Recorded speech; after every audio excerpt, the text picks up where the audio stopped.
Costante aumento dei contagi in Calabria, preoccupa la situazione della Presila Cosentina, possibile istituzione della zona rossa e oggi altri 78 positivi.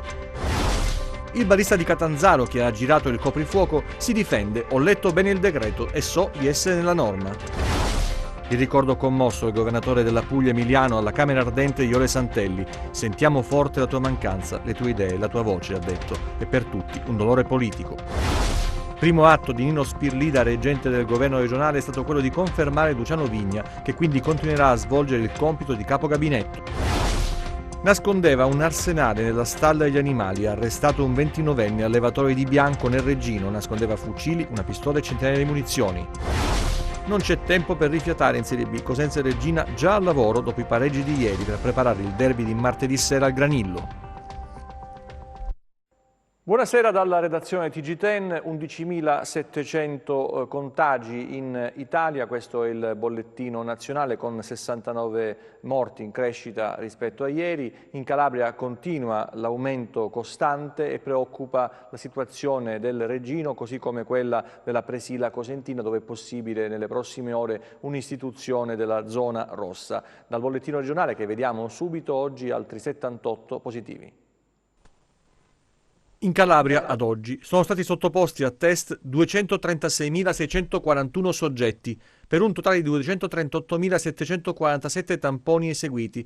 Allo stesso soggetto possono essere effettuati più test. Le persone risultate positive al coronavirus sono 2.761, più 78 rispetto a ieri, quelle negative 233.880. Territorialmente, dall'inizio dell'epidemia, i casi positivi sono così distribuiti. A Catanzaro i casi attivi sono 116, 21 in reparto, 3 in terapia intensiva, 92 in isolamento domiciliare, i casi chiusi 310, 276 guariti e 34 deceduti. A Cosenza i casi attivi sono 237, 16 in reparto, 1 in terapia intensiva, 220 in isolamento domiciliare, i casi chiusi 578, 542 guariti e 36 deceduti. A Reggio Calabria i casi attivi sono 461, 24 in reparto, 1 in terapia intensiva, 436 in isolamento domiciliare, i casi chiusi 429, 408 guariti e 21 deceduti. A Crotone i casi attivi sono 11 in isolamento domiciliare, i casi chiusi 146, 140 guariti e 6 deceduti. A Vibo Valentia i casi attivi sono 21 in isolamento domiciliare, i casi chiusi 114, 108 guariti e 6 deceduti. Da altra regione, stato estero, i casi attivi sono 226, tutti in isolamento domiciliare, i casi chiusi 112, 111 guariti e un deceduto. Tra i 21 ricoveri presso l'ospedale di Catanzaro, 5 sono riferiti a persone non residenti. Tra i 16 ricoveri presso l'azienda ospedaliera di Cosenza, 3 sono non residenti. I casi confermati oggi sono così suddivisi: a Cosenza 24, a Catanzaro 3, a Crotone 2, a Vibo Valentia 3, a Reggio Calabria 46, da altra regione stato estero 0. Dall'ultima rilevazione, le persone che si sono registrate sul portale della Regione Calabria per comunicare la loro presenza sul territorio regionale sono in totale 629. Nel conteggio non sono compresi i numeri del contagio pervenuti dopo la comunicazione dei dati alla Protezione Civile Nazionale. E adesso vediamo un quadro generale della situazione con le situazioni più delicate, come dicevamo, nel Reggino, ma soprattutto adesso nella Presila Cosentina. Quasi 200 contagi in 48 ore in Calabria e situazioni molto delicate nel Reggino e nel Cosentino, e la Presila che preoccupa in particolare. Tra Casali del Manco, Spezzano della Sila e Celico si contano decine di nuovi contagi. Tutto ruota intorno ai contatti seguiti alle prime positività emerse dopo una cerimonia nuziale con relativo festeggiamento. Il virus ha sempre un punto di partenza e poi viaggia spedito, utilizzando soggetti asintomatici per diffondersi negli ambiti familiari, dove è quasi impossibile difendersi, e tra chi, al lavoro nel tempo libero, abbassa la guardia non utilizzando le dovute cautele. Si spiega così il boom di 35 nuovi casi registrato nella giornata di ieri e la situazione in evoluzione che lascia presagire un congruo numero di contagi anche per le ultime 24 ore. Celico e Casali del Manco potrebbero diventare delle zone rosse, e quanto stanno valutando i dirigenti della regione in seguito alle indicazioni dei sanitari della task force dell'ASP di Cosenza inerenti il focolaio dei comuni della Presila Cosentina, che racchiude il cluster del tribunale, dell'azienda ospedaliera e del matrimonio svoltosi a Rende. A preoccupare la percentuale di positivi, il 13% sui 344 tamponi eseguiti e ancora non tutti processati. Si tratta di un'indagine epidemiologica vasta che ha compreso 3 focolai diversi sparsi in zone vaste dell'Interland cosentino. I sindaci continuano a emettere ordinanze di isolamento obbligatorio per soggetti positivi e contatti stretti. Si guarda con attenzione al mondo della scuola, ma qui entrano in gioco soprattutto i dirigenti che hanno il potere di modificare le modalità di insegnamento da in presenza a DAD, solo per alcune classi direttamente coinvolte dal contagio, mentre i primi cittadini hanno la facoltà di chiudere gli istituti, evenienza da tenere in considerazione soltanto nei casi più gravi e complessi. Anche il Tirreno fa registrare nuovi casi a Belvedere e Cetraro, ma si monitora la situazione anche a Scalea, Verbicaro e Fagnano. Scuole sotto osservazione a Cosenza e Rende dopo gli ultimi casi registrati tra genitori di alunni, docenti e in un caso un alunno. Primo caso a San Giovanni in Fiore, il sindaco Succurra ha annunciato la positività di un cittadino asintomatico. Situazione tranquilla sullo Ionio, dove si registra un caso da rientro. 2 nuovi casi nel Vibonese, uno riguarda un soggetto rientrato da Praga, un altro è residente in una contrada e l'indagine epidemiologica è in corso. Crescono i contagi legati ai focolai attivi nel Regino e a Catona è stata chiusa una scuola. Il calcio non è esente dopo il caso Dragus rilevato nel Crotone, sospese le attività di formazioni giovanili della Regina. A proposito del Regino, i locali della Corte d'Appello di Reggio Calabria resteranno chiusi al pubblico domani sino alle 12. La comunicazione è arrivata agli avvocati dopo la positività al tampone eseguito da un giudice. La chiusura si è resa necessaria per la sanificazione delle aule e degli uffici della Corte d'Appello. Sentivamo nel servizio l'argomento Presila con i sindaci che si sono attivati, è una vicenda molto delicata. Il sindaco di Spezzano della Sila, Salvatore Monaco, ce lo conferma al nostro microfono. Stiamo seguendo con particolare attenzione e con particolare anche preoccupazione la situazione evolversi del contagio dell'epidemia sul nostro territorio, sulla Presila. A Spezzano siamo a 4 casi di positività al coronavirus, accertati ufficialmente dall'ASP di Cosenza. Come amministrazione comunale abbiamo inteso confermare tutte le misure restrittive che avevamo già stabilito nei giorni scorsi, così come la chiusura delle scuole finché insomma la situazione non venga chiarita e circoscritta. Contiamo e confidiamo su un potenziamento anche dell'attività di screening da parte dell'azienda sanitaria ed un supporto più forte delle istituzioni sovracomunali, perché in questo momento i nostri territori sono un po' in difficoltà, quindi contiamo veramente su un aiuto e su un potenziamento della presenza sui nostri territori. Ci sono positività anche sul Tirreno, anche in questo caso e per alcuni casi c'è di mezzo un matrimonio. Siamo a Belvedere, sentiamo il sindaco Vincenzo Cascini.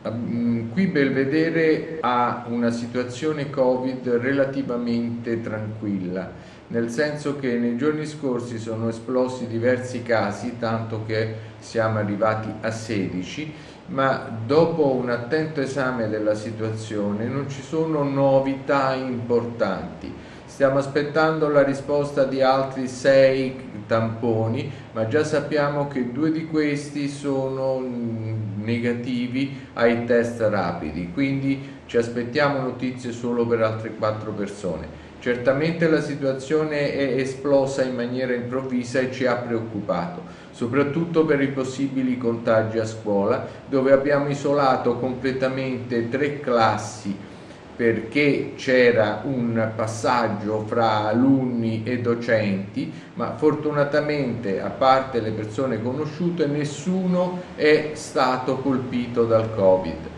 Quindi abbiamo isolato le scuole medie per sicurezza su consiglio anche delle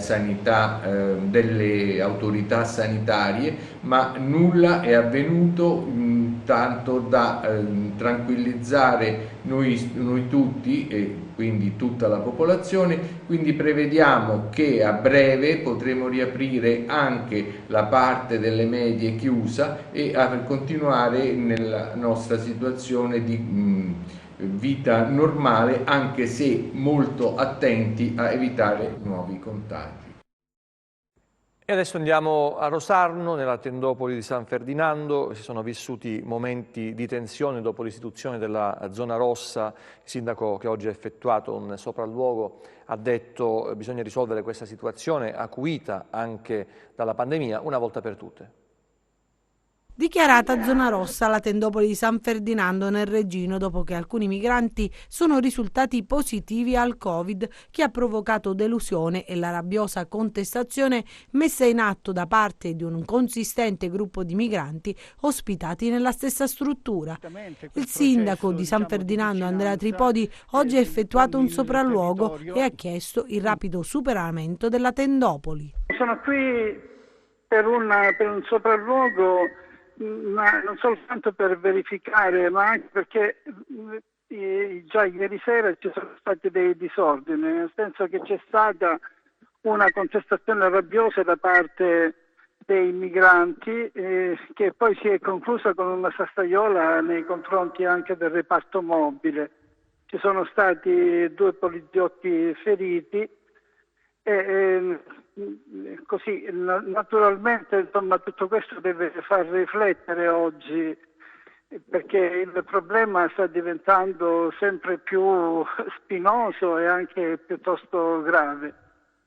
Nel momento in cui avremo superato anche questa emergenza è necessario che tutte le istituzioni si siedano intorno al tavolo per dare spessore e profondità anche a questo problema, che non può essere lasciato in questo modo. Ha bisogno di una riflessione politica in modo tale da poter creare le condizioni perché si risolvano definitivamente anche tutte queste problematiche che sconvolgono anche il territorio. L'impegno che naturalmente stiamo portando avanti già da tempo, prima che accadessero questi disordini, eravamo impegnati in un superamento graduale, progressivo e equilibrato anche della tendopoli, e avevamo chiesto che si congelasse anche il numero dei migranti in modo tale da poter lavorare poi su quel numero residuo, in modo da avviarli anche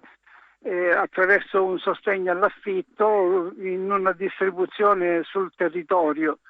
Tutto questo purtroppo è stato superato anche da questa emergenza sanitaria che adesso sta producendo questi risultati sicuramente non graditi.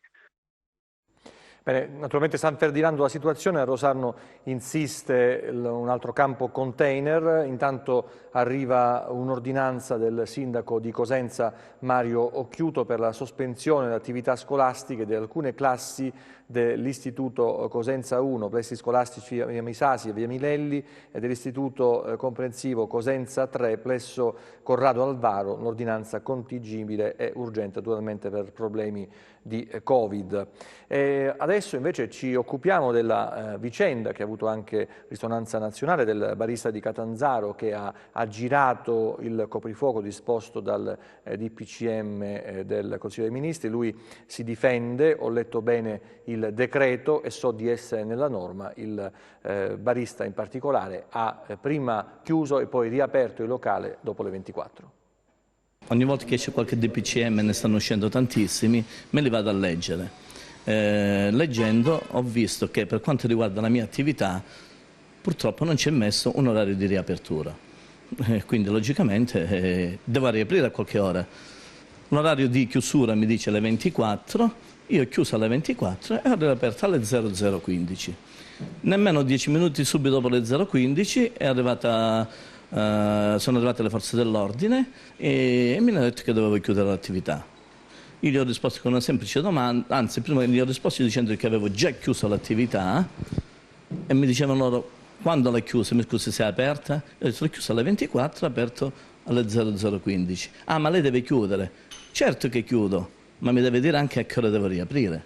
E da qua è nata la diatriba e siamo stati un'ora e mezza a cercare di capire, non tanto io quanto loro, effettivamente se c'era questo buco nella normativa. Questo che vedete è Aldo Manoiero, titolare di un locale nel quartiere Lido di Catanzaro, che ha trovato il modo per aggirare il DPCM varato dal presidente Conte il 13 ottobre scorso, che stabilisce che i locali devono chiudere a mezzanotte. Il bar di Aldo Manoiero offre un servizio a chi lavora nel cuore della notte. Noi siamo una semplice caffetteria in cui la notte diamo un caffè e un cornetto al netturbino, alla forza dell'ordine, alla guardia giurata, al pescatore, le persone che vanno a lavorare.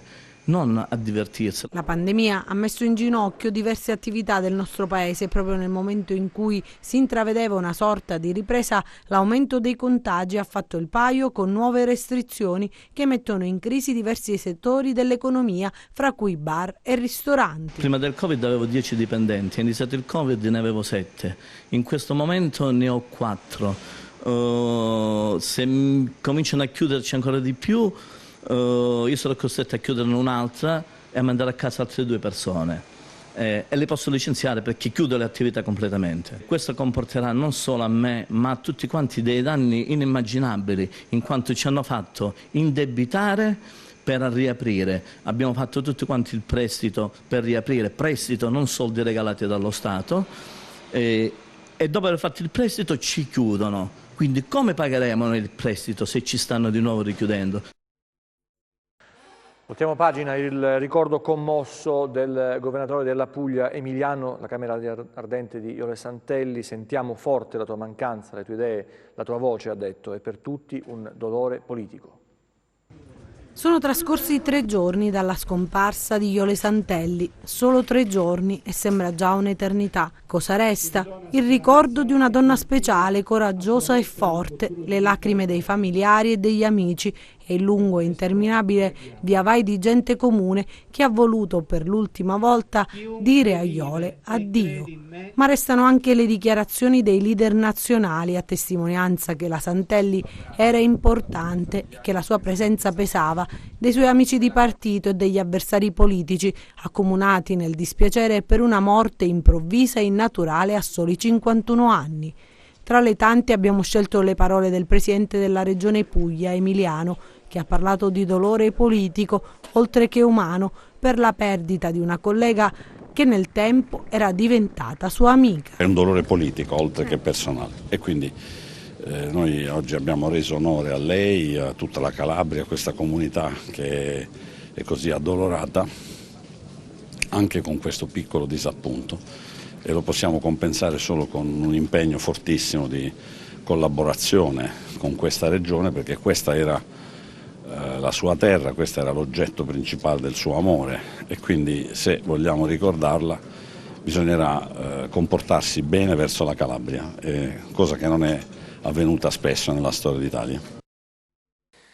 E il primo atto di Nino Spirlì, da reggente del governo regionale, è stato quello di confermare Luciano Vigna, che quindi continuerà a svolgere il compito di capo gabinetto. Adesso si apre una nuova partita, la corsa alla sostituzione di Jole Santelli sarà combattuta e feroce. La Lega rivendica perché ha un suo uomo che governerà fino alle prossime elezioni, ma la performance nelle amministrative di Reggio non è certo la migliore delle credenziali per pretendere di scrivere il futuro della Calabria. Salvini ci proverà con tutte le sue forze, visto che ha promesso assistenza e supporto a Spirlì, che si trova suo malgrado e senza alcuna esperienza amministrativa a gestire una macchina che non conosce. Esperienza politica, fino a quando Jole non l'ha chiamato in regione, affidandogli il ruolo di vicepresidente, zero.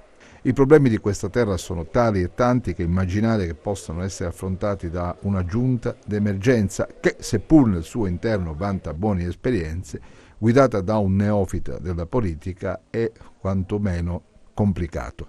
Ma la legge è questa, i tempi sono questi e l'immediato futuro anche. È indubbio che da domani in poi nei partiti sarà avviata la discussione sul dopo, già il dopo. L'orizzonte non è limpidissimo, occorrerà aspettare e ci vorrà del tempo prima di avere le idee chiare.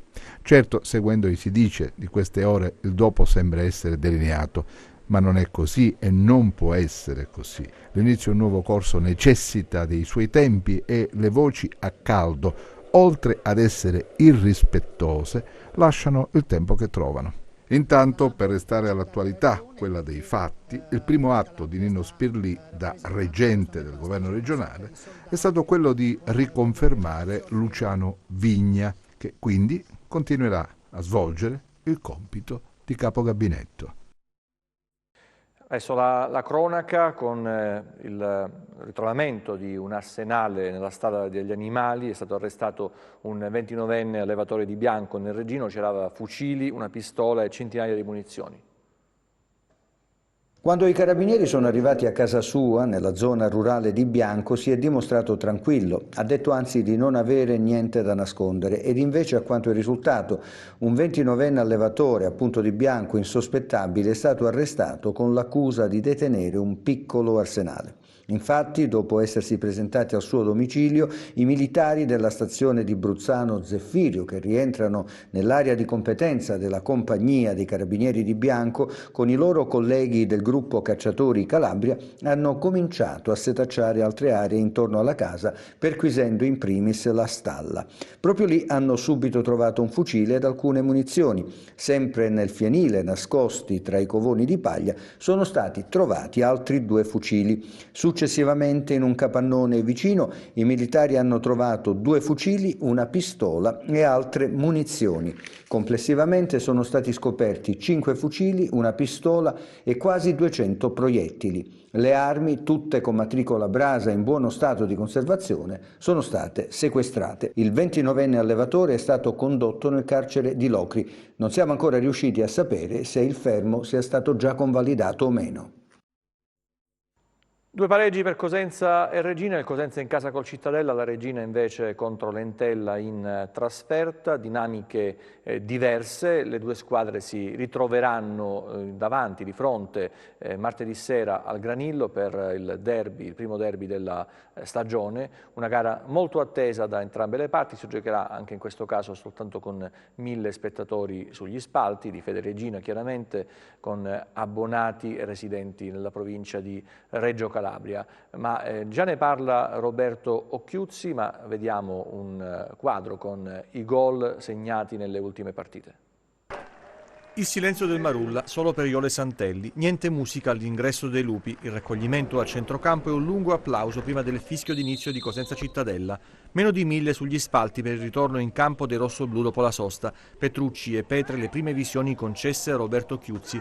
Il Città non fa sconti e gioca da capolista almeno per 20 minuti. Segna con Rosafio e sfiora il raddoppio. Poi torna il Cosenza e per i Granata son dolori. Carretta è imprendibile, il pareggio, un capolavoro che lascia Maniero KO. L'estremo difensore va in tilt poi su un altro sprint del numero 10, ma lo abbatte con una violenta gomitata sulla tempia, solo giallo per Marinelli. Nella ripresa ritmi più lenti, gli Ozzi è il primo a vedere il campo, il Cosenza vuole la vittoria, ma Cittadella resiste e alla fine il pari è il frutto di una gara equilibrata tra 2 squadre agli antipodi dalle big, ma dotate di cuore e costrutto. Occhiuzzi commenta la gara e spiega come si prepara un derby, distante solo 48 ore. Una partita riserva dei momenti particolari, dei momenti no, dove quando dico dobbiamo gestire i momenti della gara, questo è un momento, è stato uno di quelli dove all'inizio, dopo aver preso gol, abbiamo rischiato di prendere altre 2 volte gol e quindi la squadra non si è disunita mentalmente, anzi ha continuato a tenere la sua identità, ha continuato a cercare di far uscire il Cittadella per creare quella soluzione, perché loro ci lasciavano campo alle spalle della linea, lo sapevamo, dovevamo cercarla nei tempi giusti ed è riuscita. È riuscita perché i ragazzi credono in alcune cose, quindi sapevamo determinate cose, quindi secondo tempo, anche se il primo tempo dopo il nostro gol abbiamo fatto 15 minuti benissimo dove l'abbiamo tenuti nella loro metà campo, forse anche 20 minuti, mi è piaciuta tanto lì la squadra su tenerli nella loro metà campo, avvolgere l'azione, andare dentro tra le linee. Secondo tempo abbiamo fatto in modo che loro creassero poco e abbiamo forse creato qualcosa in più noi. In fretta va vista la partita di oggi, analizzata e prendere spunti per migliorare quello che siamo. La Reggina già la conosciamo, quindi il lavoro sulla Reggina noi come staff l'abbiamo già fatto, poi lo dobbiamo in 2 giorni, noi ci è capitato nelle 10 gare, in 2 giorni dobbiamo essere bravi a trasferire le giuste nozioni su quello che loro sono, che sarà la Reggina. Quindi va preparato in fretta, siamo già pronti a questo, siamo già nella nostra stanza, eravamo operati a fine gara, quindi ci siamo insomma. Assapora il gusto del successo in trasferta come era venuto a Salerno, ma deve ingoiare l'amaro pareggio la Reggina, che segna con Crisetic il gol del vantaggio su un calcio di punizione magistrale. Poi non chiude la partita quando in 11 contro 10 per l'espulsione di Crimi l'Entella va in sofferenza e paga dazio dopo il 90°, incassando il calcio di rigore trasformato da Mancosu per l'1-1 definitivo. Questo è il calcio e adesso una canzone che è dedicata al lavoro dei medici, scritta da Patrizio Zicarelli, medici, infermieri e OSCE in questo lungo, difficile periodo caratterizzato dalla pandemia. Guanti bianchi, camicie blu, mascherina, cappello e tu. Io ho scritto questa canzone perché sto vedendo un lavoro straordinario da queste persone, anche perché rischiano la vita in un luogo che non dovrebbe succedere. E invece sta succedendo che si stanno invitando. Abbiamo anche sentito un caso proprio qui a Cosenza di un operatore sanitario. Conosco delle persone, gli amici che fanno questo lavoro e in effetti si lamentano specialmente da questa situazione qui a Cosenza, perché a parte che sono sottopagati, insomma non sono neanche sicuri del proprio lavoro. Ecco perché ho voluto scrivere questa canzone. Siete voi i nostri eroi. Per me sono stati e sono degli eroi, perché rischiare la vita per un lavoro, come dicevo, sottopagato, insomma, c'è veramente da essere eroi. Quindi poi la sicurezza sul lavoro io penso che debba essere in tutte le specialità, medici, muratori, meccanici, insomma. Io penso che la sicurezza sul lavoro sia una cosa molto importante. Quanto amore c'è nel tuo cuore. Adesso il meteo con le previsioni per le prossime ore, vediamo.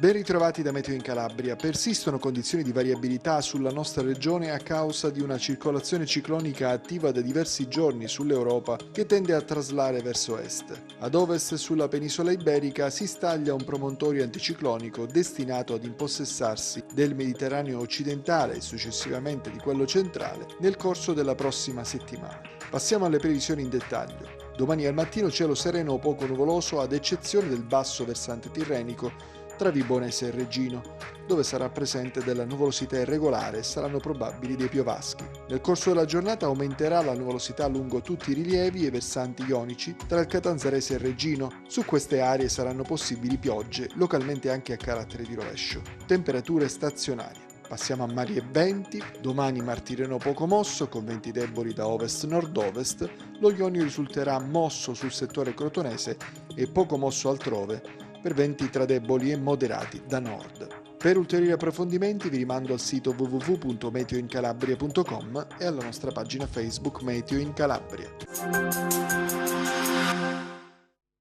TG che finisce qui, ci vediamo nelle prossime edizioni, grazie per la vostra attenzione, arrivederci ancora, buona serata.